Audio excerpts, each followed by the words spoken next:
Full डाल के mobile टाका এটা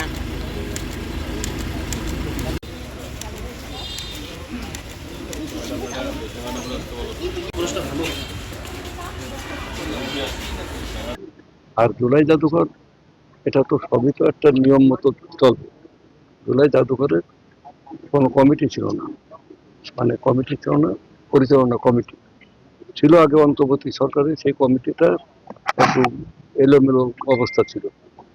আমরা নতুন করে পার্লামেন্টে বিল এনে আমরা সেইটাকে নতুনভাবে তৈরি করেছি।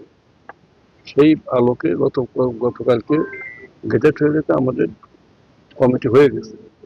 এখন আমরা সাংবাদিক সম্মেলনের মাধ্যমে আমরা মানে জুলাই জাদুঘর যে কথা, জাদুঘর বন্ধ কেন বন্ধ, মানে জাদুঘর আমরা কমিটি ছিল না, পরিচালনা কমিটি ছিল না, তাহলে যে খুশি সেই করতে পারে। এখন আমরা শিগগিরই আমরা চালু করবো। যে গত 18-20 বছর যাবৎ এখানকার শিক্ষা, শিল্প, সংস্কৃতি, অর্থ ব্যবস্থা, আইন ব্যবস্থা, civil administration, police administration, bank, বিমা সব কিছু মানে ধ্বংসস্তূপে পরিণত হয়, সব লুটপাট করি।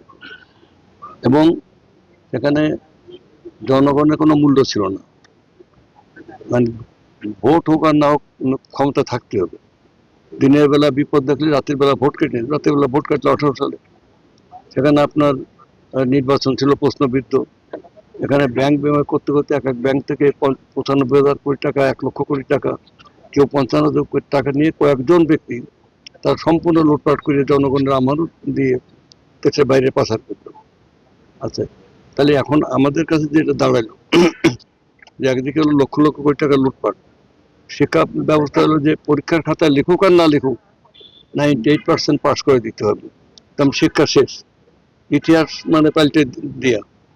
এখন সংস্কৃতি সেখানে তো মানে ধ্বংস করবেই। আমরা নির্বাচিত একটা গণতান্ত্রিক সরকার 100% নিরপেক্ষ ভোটের মাধ্যমে বিপুল সংখ্যাগরিষ্ঠতা নিয়ে আমরা সরকার গঠন করেছি। আমরা নিরলসভাবে কাজ করে যাচ্ছি। আমরা আমাদের দেশ, আমাদের জাতি, আমাদের সংস্কৃতি, আমাদের শিক্ষা, আমাদের যা কিছু ঐতিহ্য সবকিছু আমরা পুনরুদ্ধার করে আমরা যে এই অঞ্চলে বাংলা না শুধু পৃথিবীর মধ্যে একটা শ্রেষ্ঠ জায়গা, এটা আমরা প্রমাণ করি। সর্বটা দেখ আরেকটু পিছনে আরেকটু পিছনের দিকে আসে।